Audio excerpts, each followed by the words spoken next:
একটা কথা মনে রাখবেন, হাত বান্ধিবি, পা বান্ধিবি, মন বান্ধিবি কেমনে? মন বাঁধা যায় না, মন বাঁধা যায় না। যে কাকে ভোট দিবে তার ভিতরে লালন হয়ে গেছে। মোমবাতি যেমন করে নিজে জ্বলে, নিজে গলে, আরেকজনকে আলোকিত করে, ইনশাল্লাহ মোমবাতির সমর্থকরা নিজের ঘাম ঝরিয়ে ওই শৃঙ্খলের মানুষগুলোকে বের করে রাজপথে এনে শান্তির স্লোগান দিবে ইনশাআল্লাহ। আমি দেখেছি আজ থেকে প্রায় 55 বছর অতিবাহিত হলো, যখনই যারাই নির্বাচনে আসে, নির্বাচনে এসে আপনাদেরকে বড় বড় আশ্বাস দেয়, আমি এটা করে দিব, আমি ওটা করে দিব, আমি এই করব সেই করব, অনেক কথাই তো বলে। আপনারা শুনেন নাই কথাগুলো? কিন্তু যখন পাশ করে ফেলে তখন আর চা শ্রমিকদের কথা মনে থাকে না। আর মনে থাকবো কিভাবে? তারা তো এই যে আমি আজকে যেখানে দাঁড়িয়েছি এমন উপর জায়গায় দাঁড়িয়ে দাঁড়িয়ে বক্তব্য দেয়, কিন্তু ওই যে ভিতরে যে মানুষগুলো কষ্ট করে, রাস্তার জন্য যে কষ্ট করে, শিক্ষার জন্য যে কষ্ট করে, স্বাস্থ্যের জন্য যে কষ্ট করে, তারা যে চা পাতা তুলে দিন রাত যে পরিশ্রম করে, পানির সংকটের মধ্যে যে তারা ভুগে, এই সমস্ত কষ্টের কথাগুলো তারা গবেষণা করে না, না করে উপর থেকে কিছু কথা বলে চলে যায়। এই জন্য পাশ করার পরে ওই মেহনতি মানুষের পাশে তারা দাঁড়াইবার সময় পায় না।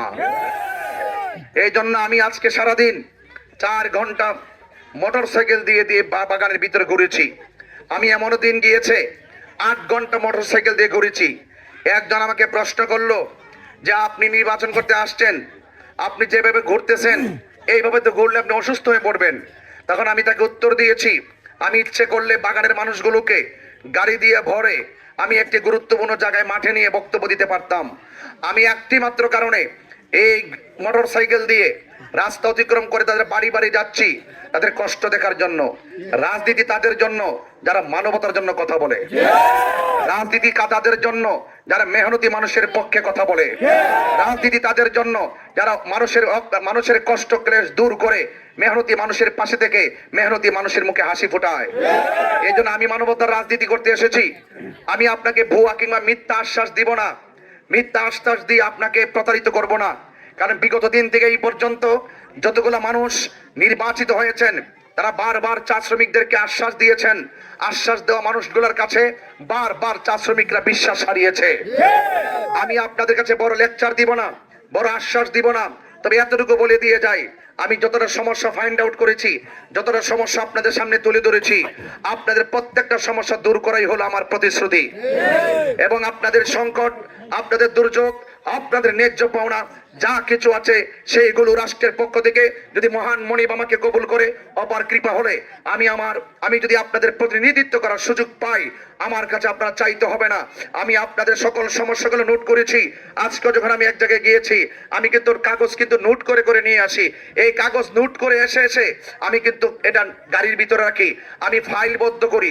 কারণ যার যে এলাকার সমস্যাগুলো যদি আমি লিপিবদ্ধ করে রাখি তাহলে আমার কাজ করতে সুবিধা হবে। কথা বলেন ঠিক না বেঠিক?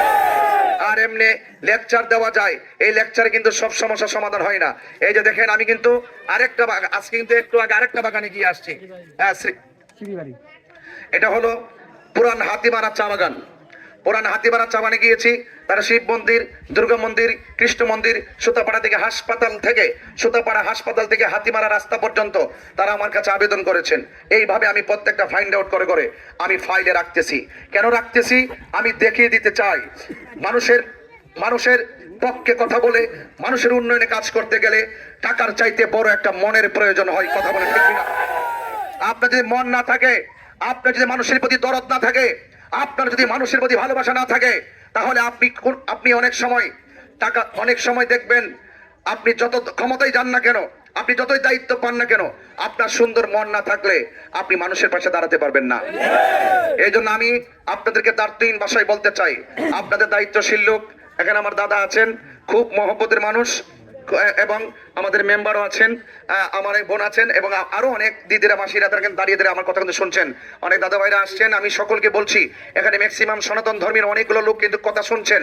আপনারা জানেন আমি বারবার বলেছি, হিন্দু মন্দিরে যাবে, বৌদ্ধ পেগোডায় যাবে, খ্রিস্টান গির্জায় যাবে, মুসলমান মসজিদে যাবে, যার যার ধর্ম পালন করবে, কেউ কাউকে বাধা দিবে না।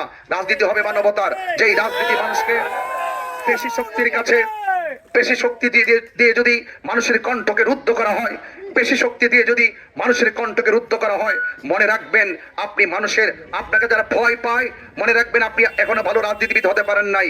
রাজনীতিবিদ হলো তারা যাদেরকে ভয় না পেয়ে মনের কথা ওপেন খুলে বলবে, পাশে চেয়ারে বসবে, একসাথে চাটিতে বসে খাবে, একসাথে পার্টিতে বসে খাবে, যেই কোন মুহূর্তে ঘরে গিয়ে দুঃখের কথা বলবে, আপনার সুখ দুঃখে আপনার বাড়ির পাশে আসবে। এটাই হলো রাজনীতিবিদদের চরিত্র হওয়া উচিত। কথা বলে ঠিক না? আপনি আপনার প্রচার করেন। আমি এখানে এসে শুনেছি আমাদের অন্যান্য আমার প্রতিপক্ষ যারা আছেন তারা অনেক সময় আমাদের প্রচার প্রচারণায় বাধা সৃষ্টি করছে।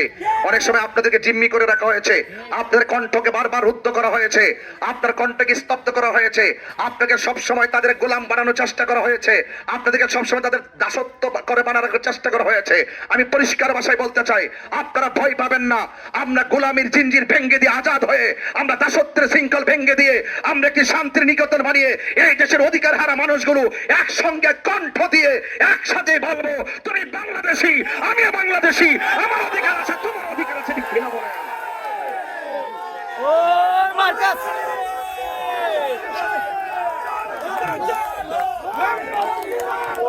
আমার ভাইয়েরা, আমরা শান্তি চাই। দিদিমারা শান্তি চান না? আপনারা শান্তি চান না?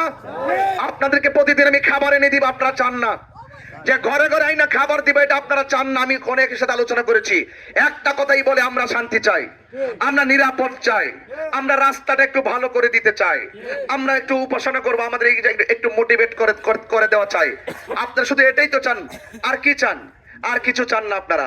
আমি চাই যে চা শ্রমিকরা যে অর্থনৈতিক বৈষম্যের শিকার হয়েছে, এই টাকা দিয়ে তাদের সংসার চলে না। কথা বলেন ঠিক কিনা?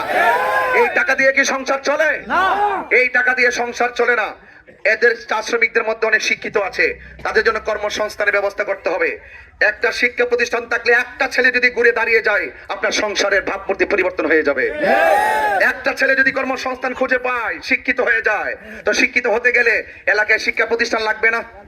তাদের সুযোগ সুবিধা দেওয়া লাগবে না? এই সুযোগ সুবিধাগুলো এখন আমাদেরকে কেউ দেওয়ার চেষ্টা করে না। পাশ করার পর আর খবর থাকে না। আমি কথা দিয়ে যাচ্ছি, আপনার যা প্রয়োজন নোট করে আমাকে দিবেন, আর আমার কাছে যাওয়া লাগবে না। আমি ঘরে বসে থেকে যদি মহান মনিব আমাকে অপর কৃপা হয়, তাহলে আমি কথা দিয়ে যাচ্ছি, আপনি যে নোটটা দিবেন, এই আর আপনাকে যেতে হবে না। এই নোট দেখে দেখে রাষ্ট্রতন্ত্রের গুরুত্বপূর্ণ জায়গা থেকে যে বাজেট আসবে, এই বাজেটটা সুষম বন্টনীতির আলোকে আপনার প্রত্যেকটা দাবি শতভাগ পূরণ করার প্রতিশ্রুতি দিয়ে যাচ্ছি। আপনারা কি মোমবাতির পক্ষে আছেন? আমরা শান্তি চাই কি চাই না? আমরা সম্প্রীতি চাই কি চাই না? আমরা নিরাপদ জীবন ব্যবস্থা চাই কি চাই না? আমাদের যে পানির সংকট আছে, ডিপ থেকে শুরু করে যে পানির সংকটগুলো আছে, এই সংকটগুলো দূর করতে চাই কি চাই না? আরে বৃষ্টি যখন আসে তখন বোঝা যায় মা বোনরা কত কষ্ট করে। মা চাচিদের কথা, মা মাসিদের কথা, কেউ দিদিদের কথা তারা কেউ আর কিন্তু খেয়াল করে না।